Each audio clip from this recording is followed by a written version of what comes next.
Stéphie pour Black Connection.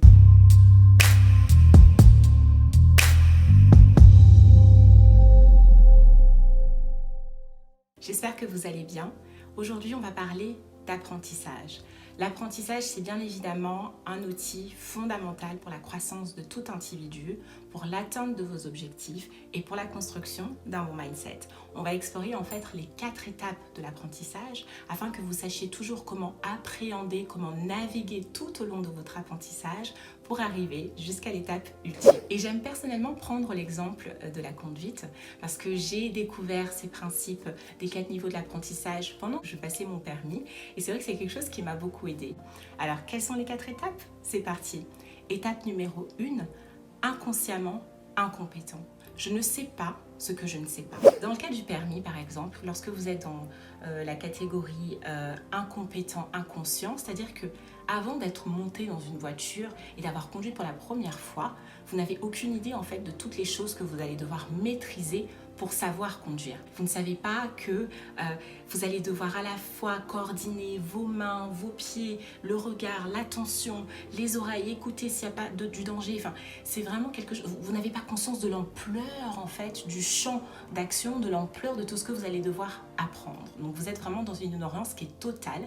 Vous ne savez pas ce que vous ne savez pas. Étape numéro 2, je suis consciemment incompétent. J'ai conscience qu'il y a plein de choses que je n'ai pas encore apprises dans le domaine dans lequel je suis en train d'apprendre.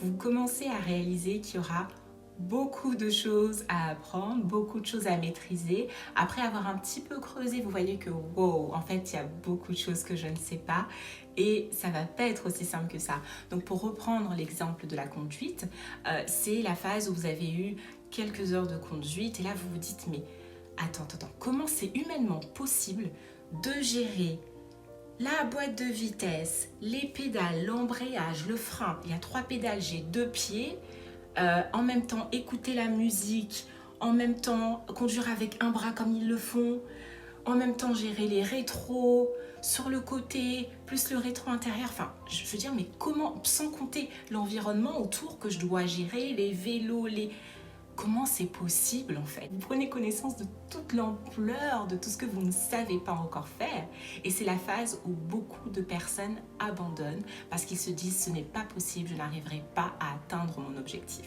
Donc c'est une phase qui est capitale, c'est la phase qui peut être à mon avis la plus difficile et il faut vraiment que vous teniez bon.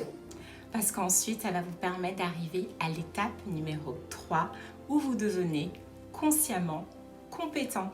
Donc c'est la phase où on est beaucoup plus à l'aise, on ne maîtrise pas encore tout, mais maintenant on sait faire les choses, maintenant on a une certaine maîtrise des choses, c'est encore très mécanique, vous voyez, on est encore un peu dans la pratique, on apprend tout en faisant, mais on sait faire les choses. Mais on n'est pas encore à l'aise, on n'est pas encore expert dans ce qu'on fait, et si je reviens encore à l'exemple de la conduite, c'est la phase où vous savez conduire, mais vous savez, vous êtes nouveau chauffeur, vous avez quelques heures, vous êtes en phase de passer votre permis, vous avez votre permis, vous êtes nouveau chauffeur, c'est la phase où, tu sais, vous conduisez, mais vous avez les 2 mains sur le volant, faut pas trop qu'on vous parle à côté, vous voyez, vous pouvez pas manger, vous pouvez pas conduire encore à une main, vous pouvez pas encore trop vous permettre en fait de chanter pendant qu'il y a la musique qui passe à la radio parce que vous êtes hyper concentré sur ce que vous faites, c'est encore très mécanique et vous avez besoin de contrôler le maximum de choses. C'est l'étape numéro 3 où je sais ce que je sais et enfin l'étape numéro 4, l'étape ultime où vous êtes maintenant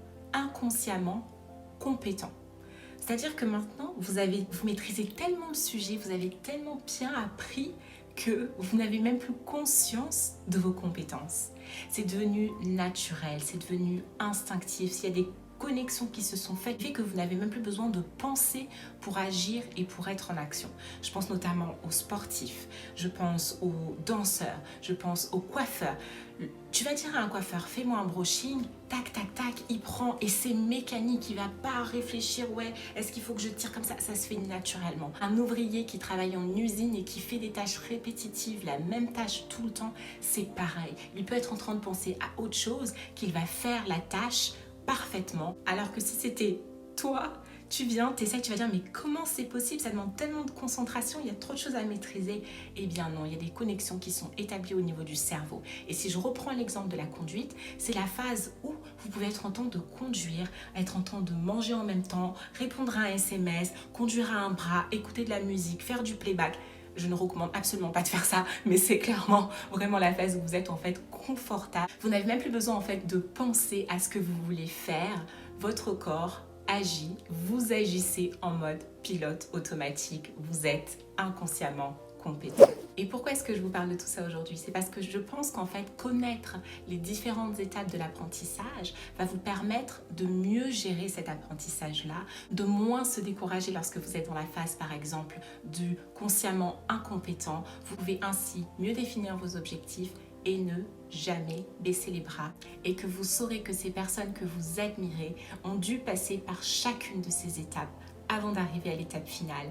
Donc ne baissez pas les bras, passez simplement par le processus qui est nécessaire, qui est normal, qui est naturel de tout apprentissage avant d'arriver à l'étape ultime. C'était Stéphie pour Black Connection. Likez, commentez, partagez et je vous dis à très bientôt pour une prochaine vidéo. Indivisible et conscient.